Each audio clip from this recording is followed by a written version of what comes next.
ਸਿੱਖਾਂ ਦਾ ਇਹ ਆਲਮ ਸੀ ਜਿਸ ਵਕਤ ਰਮਜ਼ਾਨ ਸ਼ਰੀਫ ਆਉਂਦਾ ਸੀ ਉਹ ਸੁਬਾਹ ਨੂੰ ਨਾ ਅਜ਼ਾਨਾਂ ਤੋਂ ਪਹਿਲਾਂ ਦੁੱਧ ਰਿੜ ਕੇ ਜਿਹੜੇ ਮੁਸਲਮਾਨ ਸੀ ਉਹਨਾਂ ਦੇ ਘਰ ਮੱਖਣ ਦਹੀਂ ਲੱਸੀ ਰੋਜ਼ਾ ਰੱਖਣ ਵਾਸਤੇ ਕਿਆ ਬਾਤ ਉਹ ਇੰਨਾ ਪ੍ਰੇਮ ਸੀ ਪ੍ਰੇਮ ਸੀ। ਹਾਂ ਜਿਸ ਵਕਤ ਉਹ ਸਿੱਖ ਇੱਥੋਂ ਹਿੰਦੂ ਉੱਜੜ ਕੇ ਗਏ ਸੀ ਨਾ ਉੱਧਰ, ਇਹਨਾਂ ਨੇ ਉਹਨਾਂ ਦੀ ਲੋਟੀ ਕੀਤੀ ਸੀ ਤਾਂ ਉਹਨਾਂ ਨੂੰ ਮਾਰਿਆ ਸੀ। ਜਿਸ ਤਰ੍ਹਾਂ ਆਪਣੇ ਪਾਕ ਮੁਸਲਮਾਨਾਂ ਨੂੰ ਉੱਥੇ ਸਿੱਖਾਂ ਨੇ ਕਤਲ ਕੀਤਾ, ਇੱਥੇ ਮੁਸਲਮਾਨਾਂ ਨੇ ਇਸੇ ਤਰ੍ਹਾਂ ਕੀਤਾ। ਇਹ ਕਮਰੇ ਦੀਆਂ ਦੀਵਾਰਾਂ ਲੋਹੂ ਦੇ ਨਾਲ ਨਾ ਅੱਜ ਤੇਰੀ ਥੱਲੇ ਨਿਸ਼ਾਨ ਆਉਂਦੇ ਸੀ। ਇਹ ਗੱਲ ਕਹਿੰਦੇ ਸੀ ਵੀ ਜਿਹਦੇ 4 ਸਿਆੜ ਹੋਣਗੇ ਤਾਂ ਉਹਦੇ ਭੇਜਣਾ, ਭੁੱਖੇ ਨਹੀਂ ਸਾਡੀ ਬੱਚੀ ਸਾਗ ਕਿੱਥੋਂ ਤੋੜ ਕੇ ਲਿਆਓ।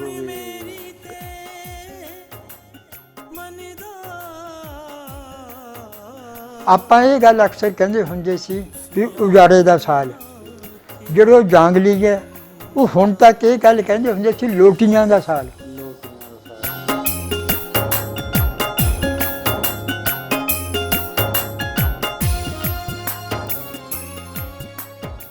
ਅਸਲਾਮ ਵਾਲੇਕੁਮ, ਸਤਿ ਸ਼੍ਰੀ ਅਕਾਲ, ਪ੍ਰਣਾਮ ਦੋਸਤੋ। ਇੱਕ ਪਿੰਡ ਪੰਜਾਬ ਦਾ ਚੈਨਲ ਦੀ ਟੀਮ ਅੱਜ ਪਹੁੰਚੀ ਹੈ ਜੀ ਕਮਾਲੀਆ ਸ਼ਹਿਰ ਦੇ ਵਿੱਚ। ਇੱਥੇ ਸਾਡੀ ਬਜ਼ੁਰਗਾਂ ਨਾਲ ਮੁਲਾਕਾਤ ਆ ਜਿਹੜੇ ਸਕੇ ਭਾਈ ਆ, ਔਰ ਲੁਧਿਆਣਾ ਜ਼ਿਲ੍ਹਾ ਤਹਿਸੀਲ ਜਗਰਾਵਾਂ ਦੇ ਪਿੰਡ ਰਾਏਕੋਟ ਦੇ ਵਿੱਚੋਂ ਉੱਠ ਕੇ ਆਏ ਆ ਜੀ।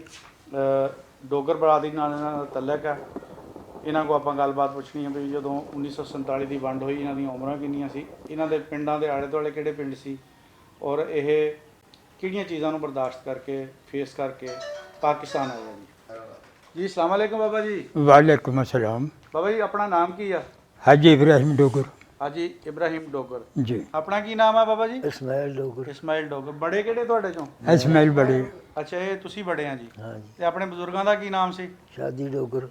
शादी डोगर? हाँ। शीन अल्फ दाल जी। हाँ जी शादी ब्याह शादी वाली। हाँ। अच्छा ते अपने दादा दा की नाम सी जी? हीरा। ਹੀਰਾ। हीरा जी। माशाअल्लाह। बाबा जी ਤਾਂ ਗੋਤਾਂ ਹੁੰਦੀਆਂ, ਬਾਕੀ ਕੌਮਾਂ ਦੀਆਂ ਆਪਣੀਆਂ ਵੀ ਜ਼ਾਹਰਾ ਗੋਤਾਂ ਹੋਣੀਆਂ। बिल्कुल। ਕਿਹੜੀ ਗੋਤ ਸੀ ਆਪਣੀ? तुवे। ਤੂਵੇ। ਤੂਏ। हाँ। ਅੱਛਾ ਕਿੰਨੀਆਂ ਉਮਰਾਂ ਸੀ ਆਪਣੀਆਂ ਜਦੋਂ ਅਜਾੜਾ ਪਿਆ? मेरी 9 9.5 साल सी, ਅੱਛਾ इन्हां दी 11 11.5 साल सी। 11 ਸਾਲ ਸੀਗੀ, ਠੀਕ ਆ। ਤੇ ਆਲੇ ਦੁਆਲੇ ਆਪਣੇ ਕਿਹੜੇ ਕਿਹੜੇ ਪਿੰਡ ਸੀਗੇ ਰਾਏਕੋਟ ਦੇ? जरार दी आल भी सी ਹਾਂ ते ਸਾਜਾਪੁਰ। साजापुर ਆਂਡਲੂ। ਇਹ ਆਲੇ ਦੁਆਲੇ ਸਾਰੇ ਪਿੰਡ आंडलू जरा फर्क नाल सी। ਫਰਕ ਨਾਲ। ਅੱਛਾ हाँ। ਆਪਣੇ ਪਿੰਡ ਵਿੱਚ ਸਾਰੇ ਮੁਸਲਮਾਨ ਹੀ ਸੀ ਜਾਂ ਸਿੱਖ ਵੀ ਹੈਗੇ ਸੀਗੇ? नहीं मुसलमान सिख सारे इकट्ठे सी। ਇਕੱਠੇ ਸੀ। ਉੱਥੇ ਇਹ ਹਿਸਾਬ ਸੀ ਵੀ ਜਿਹੜੇ ਮੁਸਲਮਾਨ ਤੇ ਸਿੱਖ ਸੀ ਅੱਛਾ ਜੀ। ਇਹ ਜੋ ਵੀ ਤਿਉਹਾਰ ਸੀ ਨਾ ਹਾਂ ਹਾਂ ਉਹ ਰਲ ਕੇ ਮਨਾਉਂਦੇ ਸੀ। ਠੀਕ ਆ। ਮਸਲਨ ਉਹਨਾਂ ਨੇ ਹੌਲੀ ਦੁਸਹਿਰਾ, ਹਾਂ ਇਹ ਸਾਡੇ ਮੁਸਲਮਾਨ ਵੀ ਉਹਨਾਂ ਦੇ ਨਾਲ ਹੀ ਹੁੰਦੇ ਸੀ। ਜਦੋਂ ਇੱਕ ਜਗ੍ਹਾ ਰਹਿੰਦੇ ਸੀ ਫਿਰ ਸਾਂਝ ਹੈਗੀ ਸੀ ਇਸ ਚੀਜ਼ ਦੀ ਵੀ। ਤੇ ਸਿੱਖਾਂ ਦਾ ਇਹ ਆਲਮ ਸੀ ਜਿਸ ਵਕਤ ਰਮਜ਼ਾਨ ਸ਼ਰੀਫ ਆਉਂਦਾ ਸੀ ਹੂੰ ਉਹ ਸੁਬਾਹ ਨੂੰ ਨਾ ਅਜ਼ਾਨਾਂ ਤੋਂ ਪਹਿਲਾਂ ਹੂੰ ਦੁੱਧ ਰਿੜ ਕੇ ਜਿਹੜੇ ਮੁਸਲਮਾਨ ਸੀ ਉਹਨਾਂ ਦੇ ਘਰ ਮੱਖਣ ਦਹੀਂ ਲੱਸੀ ਰੋਜ਼ਾ ਰੱਖਣ ਵਾਸਤੇ ਕੀ ਬਾਤ ਆ। ਉਹ ਇੰਨਾ ਪ੍ਰੇਮ ਸੀ। ਪ੍ਰੇਮ ਸੀ। ਹਾਂ ਤੇ ਬਾਕੀ ਉਹਨਾਂ ਨੇ ਉਹ ਰੋਜ਼ਿਆਂ ਦੇ ਵਿੱਚ ਹੂੰ ਬਾਹਰ ਨਿਕਲ ਕੇ ਸ਼ਰੇਆਮ ਨਾ ਖਾਂਦੇ ਸੀ ਨਾ ਪੀਂਦੇ ਸੀ। ਉਹ ਸਾਡੇ ਨਾਲ ਜ਼ਿਆਦਾ ਇhtਰਾਮ ਕਰਦੇ ਸੀ ਸ਼ਰਾਬ ਸ਼ੁਰੂ ਵੱਲੋਂ। ਹਾਂ ਹਾਂਜੀ। ਸ਼ਰਾਬ ਕੀ ਵੀ ਵੈਸੇ ਵੀ ਹੁੱਕਾ ਪਾਣੀ ਵੀ ਨਹੀਂ ਸੀ, ਪੀਂਦੇ ਸੀ, ਬਾਹਰ ਪੀਂਦੇ ਸੀ ਠੀਕ ਆ। ਵੀ ਇਹਨਾਂ ਦੇ ਰੋਜ਼ੇ ਮਜ਼ਹਬ ਦੀ ਤੋਹੀਨ ਹੁੰਦੀ, ਤੋਹੀਨ ਨਾ ਹੋਵੇ। ਉਹ ਇhtਰਾਮ ਕਰਦੇ ਸੀ। ਸਾਡੇ ਜਿਹੜੇ ਬਜ਼ੁਰਗ ਸੀ ਉਹਨਾਂ ਦੇ ਦੁਸਹਿਰੇ ਦੇ ਵਿੱਚ ਹੋਲੀ ਦੇ ਵਿੱਚ ਸਾਰੇ ਜਾਂਦੇ ਸੀ। ਤੇ ਉਹ ਇਸ ਤਰ੍ਹਾਂ ਸੀ ਵੀ ਸਾਡੇ ਕੋਲ ਚੰਦ ਘਰ ਨਾ ਹੂੰ ਸ਼ੀਆ ਮਜ਼ਹਬ ਦੇ ਵੀ ਸੀ ਆਪਣੇ ਪਿੰਡ 'ਚ। ਪਿੰਡ ਦੇ। ਉਹ ਜਿਸ ਵਕਤ ਕਿਤੇ ਆਹ ਘੋੜਾ ਜਾਂ ਕੋਈ ਜਲੂਸ ਕੱਢਦੇ ਸੀ ਤਾਜ਼ੀਆ ਤਾਜ਼ੀਆ, ਉਹਦੇ ਵਿੱਚ ਸਾਡੇ ਜਿਹੜੇ ਸੁੰਨੀ ਮੁਸਲਮਾਨ ਸੀ ਉਹ ਵੀ ਨਾਲ ਹੁੰਦੇ ਸੀ, ਸਿੱਖ ਵੀ ਨਾਲ ਹੀ ਹੁੰਦੇ ਸੀ। ਹਾਂ ਠੀਕ। ਆਏ ਨਹੀਂ ਸੀ ਕਰਦੇ, ਉਹ ਉਹਨਾਂ ਦਾ ਦੇਖਣ ਦੇ ਜਾਂਦੇ। ਨਾਲ ਦੇਖਣ ਦੇ ਬਹਾਨੇ ਨਾ ਉਹਨਾਂ ਦੇ ਨਾਲ ਤੁਰੇ ਜਾਂਦੇ ਅੱਛਾ ਅੱਛਾ ਹਾਂ, ਠੀਕ ਹੈ, ਜਲੂਸ ਦੇ ਸ਼ਕਲ 'ਚ। ਜਲੂਸ ਦੀ ਸ਼ਕਲ। ਠੀਕ ਆ। ਸਾਡਾ ਜਿਹੜਾ ਪਿੰਡ ਸੀ ਇਹ ਦੇ 4 ਚੁਫੇਰੇ ਨਾ ਦੀਵਾਰ ਸੀ ਬਹੁਤ ਬੜੀ ਜਿਹਨੂੰ ਸਬੀਲ ਕਹਿੰਦੇ ਸੀ। ਅੱਛਾ 4 ਦਰਵਾਜ਼ੇ ਸੀ ਤੇ ਉਹਦੇ 4 ਉਹਦੇ ਦਰਵਾਜ਼ੇ ਸੀ ਅੱਛਾ ਜਿਹੜੇ ਕਿ ਰਾਤ ਨੂੰ ਉਹ ਬੰਦ ਹੋ ਜਾਂਦੇ ਸੀ। ਉੱਥੇ ਬਕਾਇਦਾ ਪਹਿਰਾ ਲੱਗਦਾ ਸੀ। ਠੀਕ ਆ। ਤੇ ਉਹ ਦੀਵਾਰ ਜਿਹੜੀ ਸੀ ਉਹ ਬਹੁਤ ਚੌੜੀ ਸੀ, ਕਮ ਸੇ ਕਮ 5-6 ਫੁੱਟ ਚੌੜੀ ਸੀ। ਤੋ ਤਾਂ ਮੰਜਾ ਡਾ ਜਾਣਾ ਹੋਣਾ। ਮੰਜਾ ਡਹਿੰਦਾ ਸੀ ਉਹਦੇ ਉੱਤੇ, ਹਾਂ। ਤੇ ਉਹ ਇੱਕ ਦਰਵਾਜ਼ੇ ਤੋਂ ਦੂਏ ਜਿਹੜੇ ਚੌਕੀਦਾਰ ਹੁੰਦੇ ਸੀ ਰਾਤ ਨੂੰ ਉਹ ਬੈਠੇ, ਉਹਨਾਂ ਦੇ ਉੱਪਰ ਕਮਰੇ ਛੋਟੇ ਛੋਟੇ ਬਣਾਏ ਹੋਏ ਸੀ। ਮੋਰਚਾ ਟਾਈਪ। ਹਾਂ, ਉਹਦੇ 'ਚ ਬੈਠੇ ਹੁੰਦੇ ਸੀ, ਇੱਕ ਦੂਏ ਨੂੰ ਮਿਲਦੇ ਸੀ ਉਹ ਦੀਵਾਰ ਦੇ ਉੱਪਰ ਦੀ ਜਾ ਕੇ। ਠੀਕ ਆ, ਗਸ਼ਤ ਕਰਦੇ ਸੀ ਨਾ ਆਪਣੇ। ਹਾਂ, ਬਾਕੀ ਸਾਡੇ ਉੱਥੇ ਫਸਲਾਂ ਸਾਰੀਆਂ ਹੁੰਦੀਆਂ ਸੀ, ਠੀਕ ਆ। ਕਣਕ, ਮੱਕੀ, ਕਮਾਦ, ਜਵਾਰ, ਹਰ ਸ਼ੈ ਹੁੰਦੀ ਸੀ। ਯਾਨੀ ਤੁਹਾਡਾ ਪਿੰਡ ਇੱਕ ਪਿਆਰ ਮੁਹੱਬਤ ਦਾ ਮਸਾਲੀ ਮਸਾਲੀ ਨਮੂਨਾ ਪਿੰਡ ਸੀਗਾ। ਸੀ। ਠੀਕ ਆ ਜੀ। ਉੱਥੇ ਸਾਡੇ ਰਾਏਕੋਟ ਦੇ ਵਿੱਚ ਜਿਹੜੇ ਰਾਏ ਸਾਹਿਬਾਨ ਸੀ, ਰਾਜਪੂਤ ਕੌਮ, ਹਾਂ ਹਾਂ। ਇਹਨਾਂ ਦਾ ਹੋਲਡ ਸੀ, ਇਹ ਉੱਥੇ ਦੇ ਬੜਕੇ ਸੀ, ਅੱਛਾ, ਜ਼ਿਮੀਦਾਰ ਲੋਕ ਸੀਗੇ। ਜ਼ਿਮੀਂਦਾਰ ਸੀ। ਤੇ ਉਹਦੇ ਚੋਂ ਰਾਜਾ ਨੈਤ ਖਾਨ ਸੀ, ਅਮੀਰ ਖਾਨ ਸੀ। ਅਮੀਰ ਖਾਨ ਦੇ 2 ਬੇਟੇ ਸੀ, ਰਾਏ ਨਸਰੁੱਲਾ ਤੇ ਰਾਏ ਰਾਸ਼ਦ ਖਾਨ। ਰਾਏ ਹਬੀਬੁੱਲਾ ਖਾਨ ਵੀ ਤੁਹਾਡੇ ਪਿੰਡ ਦੇ ਸੀ? ਇਹ ਤਲਵੰਡੀ ਦੇ ਸੀ, ਇਹ ਤਲਵੰਡੀ ਇਹ ਇਹਨਾਂ ਦੇ ਰਿਸ਼ਤੇਦਾਰ ਸੀ। ਅੱਛਾ, ਹਬੀਬ ਬੈਂਕ ਇਹਨਾਂ ਦਾ ਹੀ ਸੀ ਮੇਰੇ ਖਿਆਲ। ਨਹੀਂ, ਰਾਏਕੋਟ ਦੇ ਵਿੱਚ ਨਹੀਂ ਸੀ ਇਹਨਾਂ ਦਾ ਬੈਂਕ। ਨਹੀਂ, ਹਬੀਬ ਬੈਂਕ ਜਿਹੜਾ ਸੀ ਰਾਏ ਹਬੀਬੁੱਲਾ ਖਾਨ ਹੋਣਾ ਦਾ ਸੀਗਾ। ਉਹ ਰਾਏਕੋਟ ਦੇ ਵਿੱਚ ਨਹੀਂ ਸੀ, ਕਿਉਂਕਿ ਇਹ ਤਲਵੰਡੀ, ਬਣਿਆ ਨਾ ਆ ਕੇ। ਉਹ ਇੱਥੇ ਪਾਕਿਸਤਾਨ 'ਚ ਬਣੇ। ਤੇ ਉੱਥੇ ਇਹਨਾਂ ਦਾ ਤਾਲੁਕ ਇੰਨਾ ਸੀ ਵੀ ਰਾਏ ਨਸਰੁੱਲਾ, ਇਹਨਾਂ ਦੇ ਸਾਜੀ ਸਾਹਿਬ ਹੋਣ ਨਾਲ ਇਹਦੀ ਸ਼ਾਦੀ ਹੋਈ ਸੀ, ਇਹਨਾਂ ਦੀ ਹਮਸ਼ੀਰਾ। ਅੱਛਾ, ਆਪਣੇ ਪਿੰਡ 'ਚ ਜਿਹੜੇ ਸਿੱਖ ਬਰਾਦਰੀ ਦੇ ਲੋਕ ਸੀ ਉਹਨਾਂ ਦੇ ਕੋਈ ਨਾਂ ਯਾਦ ਆ ਜਿਹੜੇ ਸਿਰ ਕੱਢਵੇਂ ਸੀਗੇ? ਅਸਲ ਤਾਂ ਕਰਤਾਰੇ ਦਾ ਨਾਮ ਹੀ ਯਾਦ ਹੈ, ਅੱਛਾ, ਕਿਉਂਕਿ ਉਹਨਾਂ ਦਾ ਸਾਡੇ ਨਾਲ ਬਹੁਤ ਆਉਣ ਜਾਣ ਸੀ। ਆਉਣ ਜਾਣ ਸੀਗਾ। ਉਹ ਆਉਣ ਲੱਗਿਆ ਸਾਡੇ ਬਜ਼ੁਰਗਾਂ ਦੇ ਨਾਲ ਆਇਆ ਸੀ, ਕਾਫੀ ਦੂਰ ਤੱਕ ਮੈਂ ਇਹਨਾਂ ਨੂੰ ਤਹਫਜ਼ ਦੇਵਾਂ। ਛੱਡਣ ਆਇਆ ਸੀ। ਹਾਂ, ਤੇ ਉਹਨਾਂ ਨੇ ਸਾਨੂੰ ਆਉਣ ਲੱਗਿਆਂ ਨੂੰ ਮਤਲਬ ਜਿਹੜੀ ਕੋਈ ਜ਼ਰੂਰਤ ਦੀ ਰਾਸਤੇ ਦੇ ਵਿੱਚ ਚੀਜ਼ ਸੀ, ਕਿਉਂਕਿ ਅਸੀਂ ਤਾਂ ਉਸ ਵਕਤ ਗੱਡਿਆਂ ਦੇ ਉੱਤੇ ਸਿਰਫ ਆਹ ਕਣਕ ਜਾਂ ਤਵਾ ਚੁੱਲ੍ਹਾ ਬਸ ਇਹੀ ਸ਼ੈਮਾਂ ਰੱਖ ਕੇ ਤੁਰ ਅੱਛਾ, ਗਏ ਸੀ। ਬਹੁਤਿਆਂ ਨੂੰ ਇਹ ਸੀ ਵੀ ਆਪਾਂ ਮੁੜੇ ਆਣਾ ਆ, ਆਪਾਂ ਕਿਹੜਾ ਪੱਕੇ ਜਾਣਾ ਆ। ਇਹ ਇਹੀ ਸੀ ਵੀ ਜਿਹੜੇ ਸਾਡੇ ਬਜ਼ੁਰਗ ਸੀ ਹਾਂ ਉਹ ਮਰਦਿਆਂ ਤੱਕ ਇਹੀ ਗੱਲ ਕਹਿੰਦੇ ਸੀ ਵੀ ਆਪਾਂ ਆਪਦੇ ਦੇਸ਼ ਨੂੰ ਚਲੇ ਜਾਣਾ। ਹਾਂ, ਇਹ ਕਹਿੰਦੇ ਜੋ ਮਰ ਗਏ। ਤਾਂ ਸੀ ਪਿਛਲੀ। ਹਾਂ, ਇਹ ਇਹੀ ਸੀ ਨਾ ਵੀ ਐਵੇਂ ਸਿੱਖਾਂ ਦਾ ਤਬਾਦਲਾ ਵਾ, ਇਹ 4 ਦਿਨ ਇਹ ਆਪਾਂ ਆਪਦੇ ਦੇਸ਼ 'ਚ ਆ ਜਾਣਾ। ਅੱਛਾ ਬਜ਼ੁਰਗੋ, ਇਹ ਗੱਲ ਜਿਹੜੀ ਆ ਤੁਸੀਂ ਚੂੰਕਿ ਪੜ੍ਹੇ ਲਿਖੇ ਤੁਹਾਡੇ ਨਾਲ ਅਸੀਂ ਕਰਦੇ ਹਾਂ, ਆਮ ਜਿਹੜੇ ਬਜ਼ੁਰਗ ਹੁੰਦੇ ਵਿਚਾਰੇ ਤਾਲੀਮ ਯਾਫਤਾ ਨਹੀਂ ਹੁੰਦੇ ਜੀ। ਇਹ 1947 ਦੀ ਜਦੋਂ ਇੱਕ ਲਹਿਰ ਚੱਲੀ ਸੀ ਕਿ ਆਪਾਂ ਮੁਲਕ ਆਪਣਾ ਵੱਖਰਾ ਲੈ ਲੈਣਾ ਆ, ਜੀ, ਉਹਦੇ ਵਿੱਚ ਇਹ ਜ਼ਿਹਨੀ ਤੌਰ ਤੇ ਤਿਆਰ ਕੀਤਾ ਗਿਆ ਸੀ ਕਿ ਆਪਾਂ ਉੱਠ ਕੇ ਵੀ ਜਾਣਾ ਹੈ, ਆਬਾਦੀ ਦਾ ਤਬਾਦਲਾ ਵੀ ਹੋਣਾ ਹੈ। ਇਹ ਜਿਹੜਾ ਨਾ ਇਹ ਪਬਲਿਕ ਦੇ ਨਾਲ, ਆਵਾਮ ਦੇ ਨਾਲ ਸੀ, ਇਹ ਲੀਡਰਾਂ ਦਾ ਮੁਹਿੰਦਾ ਸੀ। ਅੱਛਾ। ਇਹ ਜਿਹੜਾ ਮੁਹਿੰਦਾ ਸੀ ਨਾ ਇਹ ਲੀਡਰਾਂ ਦਾ ਸੀ, ਨਹਿਰੂ ਦਾ ਤੇ ਕਾਇਦ-ਏ-ਆਜ਼ਮ ਦਾ ਤੇ ਇੱਕ ਅੰਗਰੇਜ਼ ਸੀ, ਉਹਦਾ ਨਾਮ ਮੇਰੇ ਹੁਣ ਲਾਰਡ ਮਾਊਂਟਬੈਟਨ। ਹਾਂ, ਬੈਟਨ, ਉਹਦਾ। ਬਲਕਿ ਉਹਨੇ ਉਸ ਵਕਤ ਨਾ ਜਿਸ ਵਕਤ ਇਹ ਤਕਸੀਮ ਕੀਤੀ ਹੈ, ਇਹ ਕਾਇਦ-ਏ-ਆਜ਼ਮ ਨੂੰ ਕਿਹਾ ਸੀ,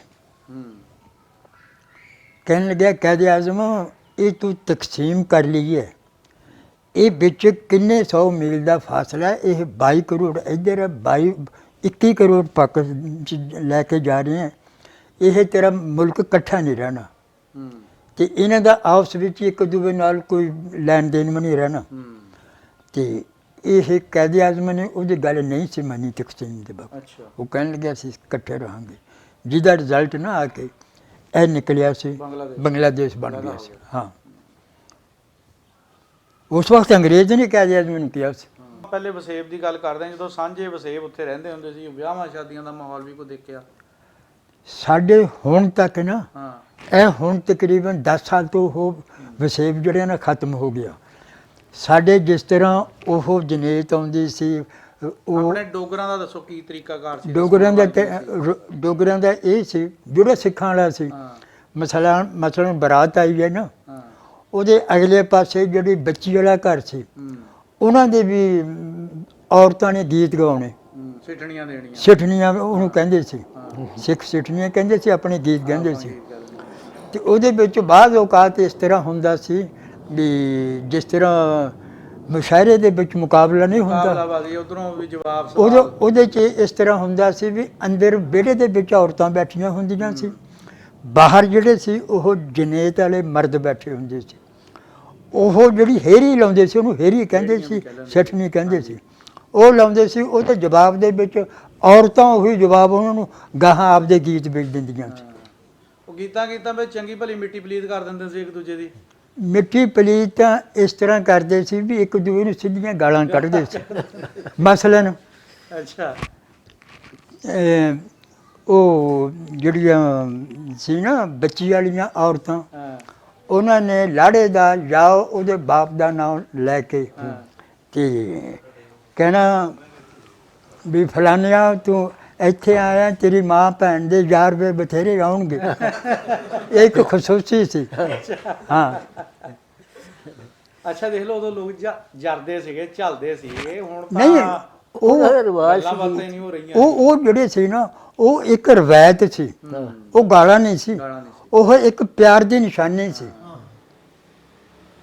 ਇਹ ਸ਼ੰਕਰ ਹਲੇ ਵੀ ਇੱਕ ਕੋਈ ਪਿੰਡ ਦੱਸਦੇ ਆ ਕਿ ਸ਼ੰਕਰ, ਗੜ ਸ਼ੰਕਰ ਤਾਂ ਹੋਰ ਆ ਜੀ, ਉਹ ਕੱਲਾ ਸ਼ੰਕਰ ਆ। ਉਹਦੇ ਵਿੱਚ ਵਾਹ ਯਾਦ ਕਿਸਮ ਦੀਆਂ ਨੰਗੀਆਂ ਗਾਲਾਂ ਜਿੱਦਾਂ ਕੱਢਦੇ ਹੁੰਦੇ ਇੱਕ ਦੂਜੇ ਨੂੰ, ਉਹ ਸਿੱਠਣੀਆਂ। ਮੈਂ ਨਹੀਂ ਸਮਝਦਾ ਕਿ ਬੰਦਾ ਫੈਮਿਲੀ 'ਚ ਬਹਿ ਕੇ ਸੁਣ ਸਕਦਾ। ਤੇ ਦੱਸਦੇ ਆ ਕਿ ਜਦ ਤੱਕ ਉਹ ਮੁਕਾਬਲਾਬਾਜ਼ੀ ਨਹੀਂ ਹੁੰਦੀ ਨਾ, ਉਦੋਂ ਹੀ ਉਹ ਦੁਲਹਨ ਨੂੰ ਘਰ ਨਹੀਂ ਜਾਣ ਦਿੰਦੇ ਹੈਗੇ। ਨਹੀਂ, ਉਹ ਤੇ ਜਿਹੜੀ ਕੋ ਬਹੁਤ ਤਗੜੇ ਅੰਦਾਜ਼ ਨਾਲ ਮੁਕਾਬਲਾ ਕਰ ਜਾਂਦੀ, ਕਹਿੰਦੇ ਵੀ ਆ ਕਿਸੇ ਚੰਗੇ ਘਰ ਦੀ ਆ। ਤੇ ਉਹਦੇ ਵਿੱਚ ਇਹ ਹੁੰਦਾ ਸੀ, ਮਸਲਨ ਬਰਾਤ ਗਈ ਹੈ ਨਾ, ਅਗਲੇ ਪਾਸੇ ਬੱਚੀ ਵਾਲਿਆਂ ਦਾ ਮਰਾਸੀ ਖੜਾ ਹੁੰਦਾ ਸੀ, ਤੇ ਜਿਹੜੇ ਬੱਚੇ ਵਾਲੇ ਸੀ ਉਹਨਾਂ ਦਾ ਮਰਾਸੀ ਉਹ ਨਾਲ ਲੈ ਕੇ ਜਾਂਦੇ ਸੀ। ਫਿਰ ਉਹਨਾਂ ਦੋਨਾਂ ਮਰਾਸੀਆਂ ਨੇ ਮੁਕਾਬਲਾ ਕਰਨਾ। ਮੁਕਾਬਲਾ ਕੀ ਵੀ ਉਹਨਾਂ ਦੀ ਪੀੜ੍ਹੀ ਦੱਸਣੀ, ਹਿਸਟਰੀ ਜਾਣੀ, ਉਹਨਾਂ ਦੀ ਨਸਲ, ਜੋਗਰਾਫੀ ਦੱਸਣੀ 7 ਪੁਸ਼ਤਾਂ ਤੱਕ, ਵੀ ਇਹ ਲੜੀ ਚੋਂ ਨਸਬ ਜਿਹਨੂੰ ਕਹਿੰਦੇ ਹਾਂ ਹਾਂ। ਤੇ ਉਹ ਜਿਸ ਵਕਤ 7 ਪੁਸ਼ਤਾਂ ਦੇ ਵਿੱਚੋਂ ਦੋਨੋਂ ਖਾਨਦਾਨ ਜਿਹੜੇ ਨਾ ਕਲੀਅਰ ਹੁੰਦੇ ਸੀ। ਮਸਲਨ ਇਹ ਵੀ ਉਸ ਵਕਤ ਨਾ ਪਹਿਲੀ ਤਾਂ ਇਹਨਾਂ ਦੀ ਸ਼ਾਦੀਆਂ ਆਪਦੇ ਘਰਾਂ 'ਚ ਹੁੰਦੀਆਂ ਸੀ, ਤਾਇਆ ਚਾਚਾ ਮਾਸੀਆਂ ਫੁੱਫੀਆਂ ਦੇ, ਇਹਨਾਂ ਦੇ।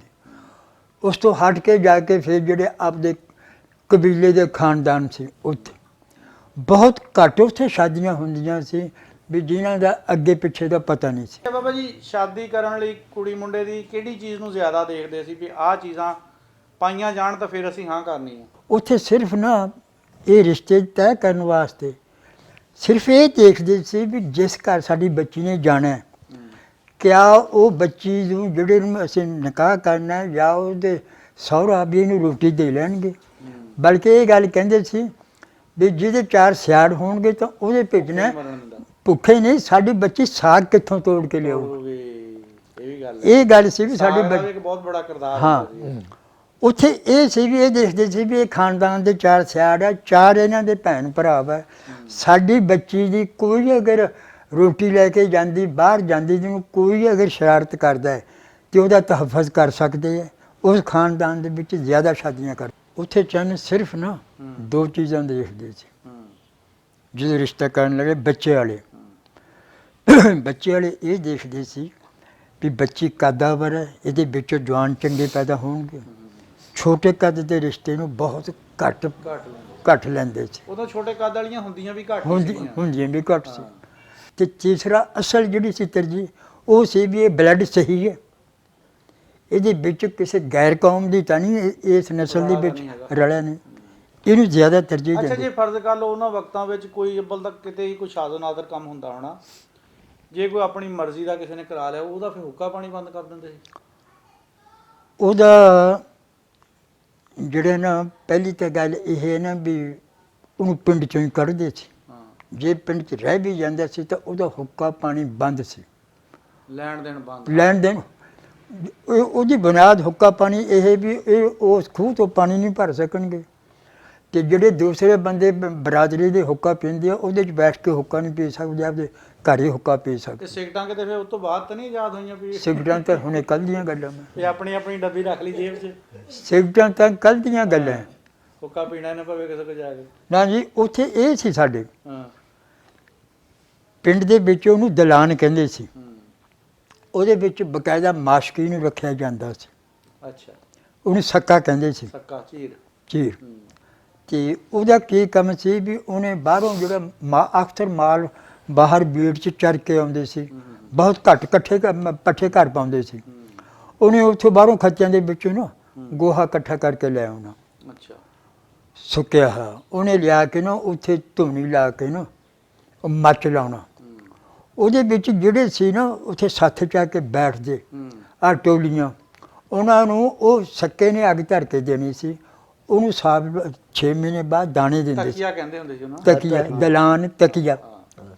ਉੱਥੇ ਮੰਜੇ ਡਾਹੇ ਹੁੰਦੇ ਸੀ ਤਾਂ ਉੱਥੇ ਮਹਿਫਲਾਂ ਲੱਗਦੀਆਂ ਸੀ। ਅੱਛਾ ਬਾਬਾ ਜੀ, ਜਦੋਂ ਆਪਣਾ ਫਿਰ ਇਹ 1947 ਦੀ ਵੰਡ ਹੋਈ, ਫਿਰ ਉੱਥੋਂ ਤੁਸੀਂ ਅਮਨ ਅਮਾਨ ਨਾਲ ਹੀ ਆ ਗਏ ਆ ਜਾਂ ਕੋਈ ਆਪਣਾ ਰੌਲਾ ਬਣਿਆ ਰਾਹ ਦੇ ਵਿੱਚ? ਅਸੀਂ ਬਹੁਤ ਹੀ ਅਮਨ ਅਮਾਨ ਦੇ ਨਾਲ ਆਏ ਹਾਂ। ਰਾਏਕੋਟ ਪਿੰਡ ਜਿਹੜਾ ਸੀ, ਆਪਦੇ ਗੱਡੇ ਅਸੀਂ ਆਪਦੇ ਲੈ ਕੇ ਆਏ ਹਾਂ, ਗੱਡਿਆਂ ਦੇ ਉੱਤੇ ਸਮਾਨ ਲੈ ਕੇ ਆਏ ਹਾਂ। ਠੀਕ ਹੈ। ਤੇ ਸਾਡਾ ਜਿਹੜਾ ਕਾਫਲਾ ਸੀ ਨਾ ਇਹ ਪੁਰਅਮਨ ਆਇਆ, ਬਲਕਿ ਸਾਡਾ ਸਾਰਾ ਰਾਏਕੋਟ ਹੀ ਪੁਰਅਮਨ ਆਇਆ। ਉਹਦੀ ਬੜੀ ਜਿਹੜੀ ਖੂਬੀ ਹੈ ਇਹ ਹੈ ਵੀ ਸਾਡਾ ਜਿਹੜਾ ਕਮਾਲੀਆ ਸ਼ਹਿਰ ਹੈ ਇਹਦੇ ਵਿੱਚ 95% ਜਿਹੜਾ ਨਾ ਰਾਏਕੋਟ ਬੈਠਾ। ਅੱਛਾ, 95% ਜਿਹੜਾ ਨਾ ਰਾਏਕੋਟ ਰਾਏਕੋਟ ਹੈ ਕਮਾਲੀਏ ਦੇ ਵਿੱਚ। ਉਹਦੀ ਕੀ ਵਜ੍ਹਾ? ਅਮੀਰ ਖਾਨ ਦੇ 2 ਬੇਟੇ ਸੀ, ਰਾਸ਼ਿਦ ਖਾਨ ਤੇ ਰਾਏ ਨਸਰੁੱਲਾ। ਅੱਛਾ। ਰਾਸ਼ਿਦ ਖਾਨ ਇੰਨਾ ਪੜ੍ਹਿਆ ਲਿਖਿਆ ਨਹੀਂ ਸੀ ਉਸ ਦੌਰ 'ਚ, 5-7 ਪੜ੍ਹਿਆ ਸੀ, ਤੇ ਨਸਰੁੱਲਾ ਉਸ ਵਕਤ BA ਸੀ। ਅੱਛਾ।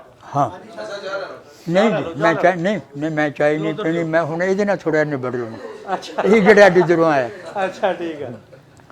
ਤੇ ਉਹਨੇ ਫਿਰ ਰਾਏ ਨਸਰੁੱਲਾ ਨੇ ਨਾ ਕਾਫਲੇ ਦੇ ਨਾਲ ਆਏ ਸੀ, ਕਾਫਲਾ ਪੁਰਅਮਨ ਆਇਆ ਸੀ। ਅੱਛਾ। ਉਸ ਤੋਂ ਬਾਅਦ ਸਾਲ 2 ਸਾਲ ਤੱਕ ਉਹ ਪਤਾ ਕਰਕੇ ਸਿਆਣਿਆਂ ਬਜ਼ੁਰਗਾਂ ਨੂੰ ਵੀ ਆਪਣਾ ਕੋਈ ਘਰ ਜਿਹੜਾ ਕਿ ਉਰੇ ਪਰੇ ਜਾ ਕੇ ਬੈਠ ਸੱਜੇ ਗਏ। ਖੱਬੇ ਤਾਂ ਨਹੀਂ ਬਹਿ ਗਿਆ, ਹਾਂ ਸੱਦ ਲਈਏ। ਹਾਂ, ਜਿਹੜੇ ਕੋਈ ਬੈਠ ਗਏ ਸੀ, ਇਹਨੇ ਰਾਏ ਨਸਰੁੱਲਾ ਨੇ ਆਪਦੇ ਕੋਲੋਂ ਬੰਦਾ ਭੇਜ ਕੇ ਆਪਦੇ ਕੋਲੋਂ ਖਰਚਾ ਦੇ ਕੇ ਉਹ ਬਾਹਰੋਂ ਨਾ ਨਹੀਂ ਮੈਂ ਜਿਹੜੇ ਕੋਈ ਰਾਏਕੋਟ ਦੇ ਘਰ ਬਾਹਰ ਬੈਠੇ ਸੀ ਹਾਂਜੀ, ਉਹ ਵੀ ਇੱਥੇ ਉੱਥੋਂ ਲਿਆ ਕੇ ਇੱਥੇ ਆਬਾਦ ਕੀਤੇ ਕੀ ਸੀ। ਬਾਤ ਆ, ਹਾਂ ਕੀ ਬਾਤ ਆ। ਲਾਜਪਾਲ ਬੰਦਾ ਸੀ ਉਹ। ਹਾਂ, ਲੱਜਪਾਲ। ਉਹਦਾ ਬੈਨੀਫਿਟ ਰਾਏ ਨਸਰੁੱਲਾ ਨੂੰ ਕੀ ਹੋਇਆ ਹਾਂ।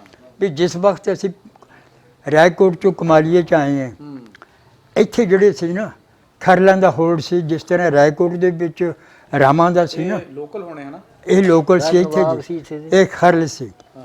ਸਾਨੂੰ ਇਹਨਾਂ ਨੇ ਇਸ ਹੱਦ ਤੱਕ ਤੰਗ ਕੀਤਾ ਹੋਇਆ ਸੀ ਵੀ ਅਸੀਂ ਜਦ ਸੁਬਾਹ ਸਾਡੇ ਜਿਹੜੇ ਰਾਏਕੋਟ ਦੇ ਜੱਟ, ਡੋਗਰ, ਗੁੱਜਰ, ਅਰਾਈ, ਜਿਹੜੇ ਇਹ ਛੋਟੇ ਜ਼ਿਮੀਂਦਾਰ ਘਰਾਣੇ ਸੀ, ਹਾਂਜੀ। ਇਹਨਾਂ ਦੀ ਅਲਾਟਮੈਂਟ ਰਾਏ ਨਸਰੁੱਲਾ ਨੇ ਨਾ ਆਪ ਬੈਠ ਕੇ ਅਲਾਟਮੈਂਟ ਕਰਾਈ ਸੀ। ਮਸਲਾ ਉਹਨੇ ਹਰ ਬਰਾਦਰੀ ਨੂੰ ਨਾ ਅਲੱਗਾ ਹਿੱਸਾ ਦਿੱਤਾ ਵੀ ਇਕੱਠੇ ਬੈਠਣ। ਠੀਕ ਆ। ਸਾਡਾ ਹਿੱਸਾ ਇੱਧਰ ਚਲਿਆ ਗਿਆ ਥਾਣਾ ਸਾਈਡ ਤੇ। ਅਸੀਂ ਸੁਬਾਹ ਨੂੰ ਜਦ ਸਾਡੇ ਬਜ਼ੁਰਗ ਨਾ ਆ ਖੇਤਾਂ ਨੂੰ ਜਾਂਦੇ ਸੀ ਹਲ ਚਲਾਉਣ ਵਾਸਤੇ, ਤੇ ਇਹ ਖਰਲ ਅਮੂਮਨ ਗਲੀਆਂ ਦੇ ਵਿੱਚ ਗਰਮੀਆਂ ਨੂੰ ਪਏ ਹੁੰਦੇ ਸੀ। ਸਾਨੂੰ ਲੰਘਣ ਵਾਸਤੇ ਜਗ੍ਹਾ ਨਹੀਂ ਸੀ ਮਿਲਦੀ। ਅਸੀਂ ਕਿਤੇ ਇਸ ਗਲੀ ਮੁੜ ਕੇ ਜਾਣਾ, ਉਹਨਾਂ ਨੇ ਪੈਰ ਨੇ ਕਹਿ ਦੇਣਾ ਪਰ ਬੰਦੇ ਰਹੋ। ਤੇ ਅਸੀਂ ਸਾਰਿਆਂ ਨੇ ਇਕੱਠੇ ਹੋ ਕੇ ਰਾਏ ਸਾਹਿਬ ਨੂੰ ਕਿਹਾ, ਤੇ ਰਾਏ ਸਾਹਿਬ ਨੇ ਕਿਹਾ ਵੀ ਤੁਸੀਂ ਇਸ ਤਰ੍ਹਾਂ ਕਰੋ, ਸਾਰੇ ਜਾਣੇ ਜਿਹੜੇ ਨਾ ਉਹ ਇਕੱਠੇ ਜਾਈਓ ਤੇ ਆਪਦੇ ਡਾਂਗਾਂ ਸੋਟੇ ਲੈ ਕੇ ਜਾਈਓ, ਆਵਾਜ਼ ਮਾਰਿਓ, ਉੱਠ ਕੇ ਮੰਜੀ ਪਰੇ ਕਾਲੀ ਰਾਹ ਦੇਤਾ ਤਾਂ ਠੀਕ ਹੈ, ਨਾ ਦੇਵੇ ਤਾਂ ਉਹਦੀਆਂ ਹੱਡੀਆਂ ਭੰਨ ਦਿਓ। ਠੀਕ ਆ। ਫਿਰ ਸਾਡੇ ਬਜ਼ੁਰਗਾਂ ਨੇ ਇੱਕ ਵਾਰੀ ਇਸੇ ਤਰ੍ਹਾਂ ਕੀਤਾ, ਤੇ ਖਰਲ ਅਮੀਰ ਖਾਨ ਸੀ ਤੇ ਉਹ ਸੈਕਟਰੀ ਸੀ ਆਹ ਚੁੰਗੀਆਂ ਤੇ, ਉਹਨਾਂ ਦੇ ਮੰਜੇ ਡਾਹੇ ਪਏ ਸੀ ਤੇ ਇਹਨਾਂ ਨੇ ਆਵਾਜ਼ਾਂ ਮਾਰੀਆਂ, ਉਹਨਾਂ ਨੇ ਨਾ ਮੰਜੇ ਚੱਕੇ ਤੇ ਇਹਨਾਂ ਨੇ ਉਹ ਮਾਰੇ। ਅੱਛਾ। ਖਰਲ ਚਲੇ ਗਿਆ। ਉਦੋਂ ਚੌਕੀ ਹੁੰਦੀ ਸੀ ਕਮੇਟੀ ਦੇ ਮੂਹਰਲੇ ਪਾਸੇ, ਉੱਥੇ ਜਾ ਕੇ ਦੱਸਿਆ ਵੀ ਇਸ ਤਰ੍ਹਾਂ ਕਰਕੇ ਸਾਡੇ ਘਰਾਂ 'ਤੇ ਹਮਲਾ ਕੀਤਾ, ਤੇ ਪੁਲਿਸ ਨੇ ਬੁਲਾ ਲਿਆ ਸਾਡੇ ਬਜ਼ੁਰਗਾਂ ਨੂੰ। ਸਾਡੇ ਬਜ਼ੁਰਗ ਰਾਏ ਨਸਰੁੱਲਾ ਕੋਲ ਚਲੇ ਗਏ, ਇਹ ਵੀ ਚਲੇ ਗਏ ਉੱਥੇ। ਇਹਨੇ ਜਾ ਕੇ ਉੱਥੇ ਬਹਿਸ ਕੀਤੀ ਵੀ ਕਿਸਾਨ ਦਾ ਸੁਬਾਹ ਦਾ ਟਾਈਮ ਹੁੰਦਾ ਕੰਮ ਕਰਨ ਦਾ, ਤੇ ਇਹ ਰਾਸਤਾ ਕਿਉਂ ਬੰਦ ਕਰਦੇ, ਕਿਉਂ ਨਹੀਂ ਲੰਘਣ ਦਿੰਦੇ? ਰਾਸਤਾ ਲੈ ਲੈਣੇ ਵੀ ਕਿਸ ਕਾਨੂੰਨ ਦੇ ਵਿੱਚ ਹੈ ਵੀ ਜਿਹੜਾ ਬਾਜ਼ਾਰ ਹੈ ਗਲੀ ਬੰਦ ਕਰਨ ਦੀ। ਸਹੀ ਗੱਲ। ਫਿਰ ਉਸ ਤੋਂ ਬਾਅਦ ਖਰਲ ਆਪਦੇ ਡੇਰਿਆਂ 'ਚ ਸੌਣ ਲੱਗ ਗਏ ਸੀ। ਇਹ ਫਿਰ ਤੁਹਾਡੀ ਅਕਸਰੀਅਤ ਨੂੰ ਇਸਲਾਮ ਸੀ ਨਾ ਜੀ?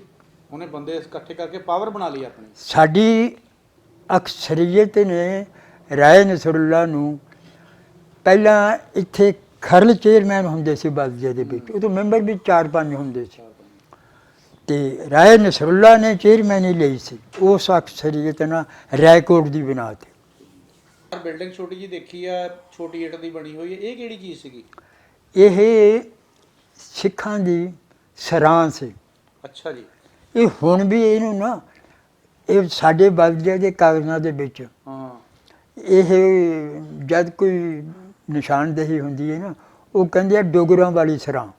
ਹਾਂ। ਮਸਲਨ ਸਾਡੀ ਉਹ ਮਸਜਿਦ ਹੈ ਕੋਨੇ ਤੇ, ਅੱਛਾ ਜੀ। ਉੱਥੇ ਜਦ ਕੋਈ ਫੌਤਗੀ ਦਾ ਕੋਈ ਐਲਾਨ ਹੁੰਦਾ ਨਾ, ਕੋਈ ਖਤਮ ਦਾ, ਤੇ ਕਹਿੰਦੇ ਵੀ ਮਸਜਿਦ ਰਿਜ਼ਵੀਆ ਮੁਹੰਮਦੀਆ ਸਰਾਂ ਡੋਗਰਾਂ ਵਾਲੀ।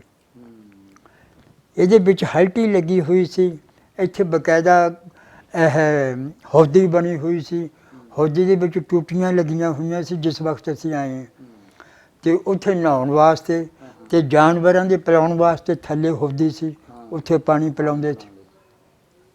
ਸਾਡਾ ਜਿਹੜਾ ਇਹ ਕਮਰਾ ਹੈ ਇਹਦੇ ਸਾਹਮਣੇ, ਇਹਦੇ ਵਿੱਚ ਅਸੀਂ ਜਿਸ ਵਕਤ ਆਏ ਹਾਂ, ਜਿਹੜੀਆਂ ਇਹ ਦੀਵਾਰਾਂ ਸੀ ਨਾ, ਇਹ ਖੂਨ ਦੇ ਨਾਲ ਲੱਥ-ਪੱਥ ਹੋਈਆਂ ਸੀ। ਇੱਥੇ ਦੇ ਜਿਹੜੇ ਆ ਲੋਕਲ ਸੀ, ਜਿਹਨੂੰ ਆਪਾਂ ਜੰਗਲੀ ਕਹਿੰਦੇ ਹਾਂ, ਜਿਸ ਵਕਤ ਉਹ ਸਿੱਖ ਇੱਥੋਂ ਹਿੰਦੂ ਉੱਜੜ ਕੇ ਗਏ ਸੀ ਨਾ ਉੱਧਰ, ਇਹਨਾਂ ਨੇ ਉਹਨਾਂ ਦੀ ਲੋਟੀ ਕੀਤੀ ਸੀ ਤਾਂ ਉਹਨਾਂ ਨੂੰ ਮਾਰਿਆ ਸੀ। ਜਿਸ ਤਰ੍ਹਾਂ ਆਪਣੇ ਮੁਸਲਮਾਨਾਂ ਨੂੰ ਉੱਥੇ ਸਿੱਖਾਂ ਨੇ ਕਤਲ ਕੀਤਾ, ਇੱਥੇ ਮੁਸਲਮਾਨਾਂ ਨੇ ਇਸੇ ਤਰ੍ਹਾਂ ਕੀਤਾ। ਇਹ ਕਮਰੇ ਦੀਆਂ ਦੀਵਾਰਾਂ ਲੋਹੂ ਦੇ ਨਾਲ ਨਾ ਆ ਕੇ ਤੇਰੀ ਥੱਲੇ ਨਿਸ਼ਾਨ ਆਉਂਦੇ ਸੀ, ਜਿਵੇਂ ਕਲੀ ਕਰਦੇ ਨਹੀਂ, ਕਲੀ ਡੁੱਲ ਜਾਂਦੀ। ਹਾਂ, ਉਹਦਾ ਇਹ ਹੈ ਵੀ ਹੁਣ ਜਿਹੜੇ ਆਪਾਂ ਮੁਸਲਮਾਨ ਸੀ ਹੁਣ ਤੱਕ, ਹੁਣ ਤਾਂ ਲੋਕਲ ਮਹਾਜਰ ਇੱਕ ਹੋ ਗਏ, ਉਸ ਵਕਤ ਜੰਗਲੀ ਤੇ ਪਨਾਹੀ ਸੀ, ਜਿਹੜੇ ਆਪਾਂ ਸੀ ਪਨਾਹੀ ਸੀ।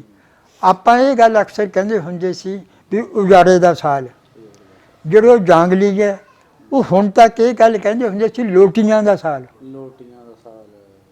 ਕਿਉਂਕਿ ਅੱਛਾ, ਉਹ ਲਫ਼ਜ਼ ਲੋਟੀ ਹੀ ਇਸਤੇਮਾਲ ਕਰਦੇ ਕਿਉਂਕਿ ਉਹਨਾਂ ਨੇ ਲੁੱਟਮਾਰ ਕੀਤੀ ਆ। ਉਹਨਾਂ ਨੇ ਲੁੱਟਮਾਰ ਕੀਤੀ ਜੀ ਸਾਰੀ।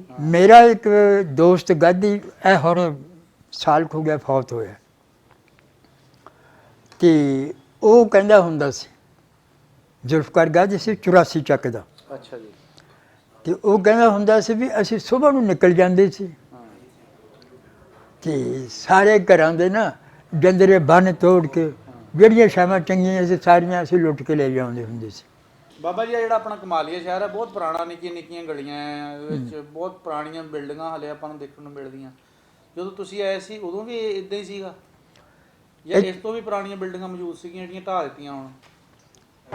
ਜਿਹੜੀਆਂ ਬਿਲਡਿੰਗਾਂ ਪੁਰਾਣੀਆਂ ਸੀ ਨਾ, ਹਾਂਜੀ, ਉਹ ਤਕਰੀਬਨ ਜਿਹੜੀਆਂ ਨਾ 90-92% ਤਾਂ ਢਾਹਤੀਆਂ, ਨਵੀਆਂ ਤਾਮੀਰ ਹੋਈਆਂ। ਅੱਛਾ।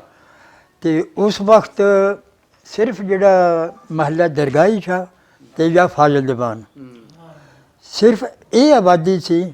ਬਾਕੀ ਇਹ ਜਿਹੜੇ ਸਾਡੇ ਸੱਜੇ ਖੱਬੇ ਜਿਹੜਾ ਬਾਕੀ ਏਰੀਆ ਹੈ ਨਾ, ਇਹ ਬਾਅਦ ਚ ਨਵੀਂ ਤਾਮੀਰ, ਉਹਦੇ ਵਿੱਚ ਜਿਹੜੀ ਉਹ ਪੁਰਾਣੀ ਤਾਮੀਰ ਸੀ। ਨੰਬਰ 1 ਤਾਂ ਉਹ ਸਾਰੀ ਬਿਲਡਿੰਗ ਜਿਹੜੀ ਹੈ ਨਾ ਛੋਟੀ ਇੱਟ ਦੀ ਹੈ, ਬੜੀ ਇੱਟ ਦੀ ਕੋਈ ਹੈ ਹੀ ਨਹੀਂ ਸੀ। ਤੇ ਉਹ ਜਿਹੜੀਆਂ ਬਿਲਡਿੰਗਾਂ ਸੀ ਉਹਨਾਂ ਦੇ ਉੱਤੇ ਦਰਖਤਾਂ ਦੇ ਸ਼ਤੀਰ ਸੀ, ਕੱਚੀ ਲੱਕੜ ਦੇ। ਕੱਚੀ ਲੱਕੜ ਨਹੀਂ, ਇਹ ਦਰਖਤ ਜਿਹੜੇ ਸੀ ਟਾਹਲੀ ਕਿਕਰੂ ਮੋਮਨ ਹੁੰਦੀ ਸੀ ਤੇ ਬਣ ਹੁੰਦੇ ਸੀ, ਇਹ ਕਰੀਰ ਹੁੰਦਾ ਸੀ। 100% ਜਿਹੜੇ ਨਾ ਉਹ ਪੁਰਾਣੇ ਮਕਾਨ, ਉਹਨਾਂ ਦੇ ਉੱਤੇ ਕਰੀਰ ਦੀਆਂ ਕੜੀਆਂ, ਉਹਨੂੰ ਕੜੀਆਂ ਕਹਿੰਦੇ ਸੀ, ਉਹ ਪਾਈਆਂ ਹੁੰਦੀਆਂ ਸੀ, ਬਿੰਗੀਆਂ ਟੇਢੀਆਂ ਉਹ ਸੀ। ਤੇ ਬਾਕੀ ਟਾਹਲੀ ਕਿੱਕਰ ਦੇ ਵੱਢ ਕੇ ਉਹਦੇ ਵਿਚਾਲਿਓਂ ਆਰਾ ਦੇ ਨਾਲ ਕੱਟ ਕੇ ਉਹਦੇ ਸ਼ਤੀਰ ਉੱਤੇ ਪਾ ਲੈਂਦੇ ਸੀ, ਉੱਤੇ ਉਹ ਕੜੀਆਂ, ਉਹਦੇ ਉੱਤੇ ਸਲਵਾਰ ਪਾ ਲੈਂਦੇ ਸੀ, ਉੱਤੇ ਮਿੱਟੀ ਪਾ ਦਿੰਦੇ ਸੀ। ਉਸ ਤੋਂ 10-15 ਸਾਲ ਬਾਅਦ ਫਿਰ ਉਹ ਸਿਰਕੀਆਂ ਪਾਉਣ ਲੱਗ ਗਏ। ਉਸ ਤੋਂ 20 ਸਾਲ ਬਾਅਦ ਜਾ ਕੇ ਟੈਲ ਆਈ ਹੈ। ਇਹ 20-25-30 ਸਾਲ ਬਾਅਦ। ਹੁਣ ਤਾਂ ਮਾਸ਼ਾਅੱਲਾ ਲੈਂਟਰ ਤੇ ਆ ਗਿਆ ਵਾ। ਰਾਵੀ ਇੱਥੋਂ ਸ਼ਹਿਰ ਦੇ ਵੇਚਦੀ ਜਾਂਦੀ ਹੁੰਦੀ ਸੀ। ਜਿਹੜੀ ਜੰਡੀ ਵਾਲੀ ਮਸਜਿਦ ਹੈ, ਇਹ ਇੰਡੀਆ ਦੌਰ ਦੇ ਵਿੱਚ ਦਰਿਆ ਰਾਵੀ ਇੱਥੋਂ ਦੀ ਜਾਂਦੇ ਸੀ। ਅੱਛਾ ਜੀ। ਇੱਥੇ ਉਹ ਬੇੜੀ ਦਾ ਬੰਝ ਬੰਨਣ ਵਾਸਤੇ ਨਾ ਉਹ ਇੱਕ ਜੰਡ ਦਾ ਕਿੱਲਾ ਉਹਨਾਂ ਨੇ ਗੱਡਿਆ ਸੀ, ਉਹਦੇ ਨਾਲ ਜਦੋਂ ਬੀੜੀ ਪੱਤਨ ਤੇ ਲੱਗਦੀ ਸੀ ਨਾ, ਉਹ ਰੱਸਾ ਪਾ ਕੇ ਉਹਦੇ ਨਾਲ ਬੰਨ੍ਹਦੇ ਹੁੰਦੇ ਸੀ। ਉਹ ਜਿਹੜਾ ਕਿੱਲਾ ਗੱਡਿਆ ਸੀ, ਉਹ ਜਿਹੜਾ ਹਰਾ ਹੋ ਗਿਆ, ਉਹਦਾ ਉਹ ਜੰਡ ਹੈ ਜਿਹਦਾ ਕਿ ਜੰਡੀ ਵਾਲੀ ਮਸਜਿਦ ਉਹਦੇ ਨਾਮ ਤੇ ਬਣਦੀ ਹੈ। ਫਿਰ ਇਹ ਕਟਾਓ ਕਰਦਾ ਕਰਦਾ ਦਰਿਆ ਉਹ ਖਾਨ ਦੇ ਚੱਕ ਤੇ ਚਲੇ ਗਿਆ। ਪਰ ਇਹਨੂੰ ਵੱਧ ਗਿਆ। ਹਾਂ, ਪਹਿਲਾਂ ਇੱਥੋਂ ਵਹਾ ਸੀ। ਅੱਛਾ, ਹਾਂ, ਕੀ ਬਾਤ। ਬਲਕਿ ਇਹ ਇੱਥੋਂ ਨਾ ਮੇਕਣ ਵਾਲੀ ਚੁੰਗੀ ਦੇ ਪਰਲੇ ਪਾਸੇ ਡੇਰੀਆਂ ਵਾਲਾ ਖੂਹ ਹੈ, ਉੱਥੇ ਹਿੰਦੂਆਂ ਦੀਆਂ ਕਬਰਾਂ ਮੈਂ ਉੱਥੋਂ ਲੈਣ ਦੇ ਥੱਲੇ ਜੀ ਉਹ ਰਾਵੀ ਦੇ ਪਾਣੀ ਦੀ ਨਿਕਾਸੀ ਵਾਸਤੇ ਨਾ ਰੇਲਵੇ ਲਾਈਨ ਦੇ ਥੱਲੇ ਦੀ ਪੁਲ ਬਣੇ ਹੋਇਆ ਹਲੇ ਵੀ। ਹਿੰਦੂਆਂ ਦੀਆਂ ਕਬਰਾਂ? ਹਾਂ, ਹਿੰਦੂ ਤਾਂ ਸਾੜਦੇ ਨਹੀਂ ਹੁੰਦੇ? ਹਿੰਦੂ ਸਾੜਦੇ ਸੀ ਜਿਹੜੇ ਉਹਨਾਂ ਦੇ ਕੋਈ ਆਹ ਮੰਨਣ ਵਾਲੇ ਸੀ, ਸਿੱਖਾਂ ਦੇ ਜਿਹੜੇ ਮੰਨਣ ਵਾਲੇ ਸੀ, ਮੜੀਆਂ ਉਹ ਉੱਥੇ ਹਲੇ ਵੀ ਹੈਗੀ। ਹੈਗੀਆਂ। ਅੱਛਾ, ਹਿੰਦੂ ਸਿੱਖਾਂ ਦੀਆਂ ਜਿਹੜੀਆਂ ਮੜੀਆਂ ਸੀ ਨਾ, ਉਹ ਦਰਬਾਰਾਂ ਨੂੰ ਮੰਨਦੇ ਸੀ। ਇੱਕ ਪਿੰਡ ਪੰਜਾਬ ਦਾ ਚੈਨਲ ਦੀ ਟੀਮ ਪਹੁੰਚੀ ਸੀ ਜੀ ਕਮਾਲੀਏ ਬਜ਼ੁਰਗਾਂ ਦੇ ਨਾਲ ਗੱਲਬਾਤ ਤੁਸੀਂ ਸੁਣੀ ਆ ਜੀ। 1947 ਦੇ ਨਾਲ ਜੁੜੀਆਂ ਮਿੱਠੀਆਂ ਸਲੋਣੀਆਂ ਸਾਰੀਆਂ ਇਹਨਾਂ ਨੇ ਸਾਡੇ ਨਾਲ ਸ਼ੇਅਰ ਕੀਤੀਆਂ ਜੀ। ਇਹਨਾਂ ਦੇ ਪਿੰਡ ਦਾ ਕਾਫੀ ਅੱਛਾ ਵਸੇਬ ਸੀਗਾ, ਹਿੰਦੂਆਂ ਆਪਣਾ ਸਿੱਖਾਂ ਦੇ ਨਾਲ ਵੀ ਤੇ ਬਾਕੀ ਬਰਾਦਰੀਆਂ ਨਾਲ ਵੀ ਇੱਕ ਇਕੱਠ ਬਹੁਤ ਪਿਆਰਾ ਸੀਗਾ, ਜਿਹਦੀ ਬਦੌਲਤ ਇਹਨਾਂ ਦਾ ਕੋਈ ਨੁਕਸਾਨ ਨਹੀਂ ਹੋਇਆ ਔਰ ਆਪਣਾ ਬਾਹਿਫਾਜ਼ਤ ਜਿਹੜਾ ਪਾਕਿਸਤਾਨ ਦੇ ਵਿੱਚ ਪਹੁੰਚ ਗਿਆ ਜੀ। ਇਨਸ਼ਾਅੱਲਾ ਕਿਸੇ ਨਵੀਂ ਵੀਡੀਓ ਵਿੱਚ ਨਵੇਂ ਬਜ਼ੁਰਗ ਦੇ ਨਾਲ ਤੁਹਾਡੀ ਖਿਦਮਤ ਚ ਆਵਾਂਗੇ ਜੀ। ਰੱਬ ਰਾਖਾ।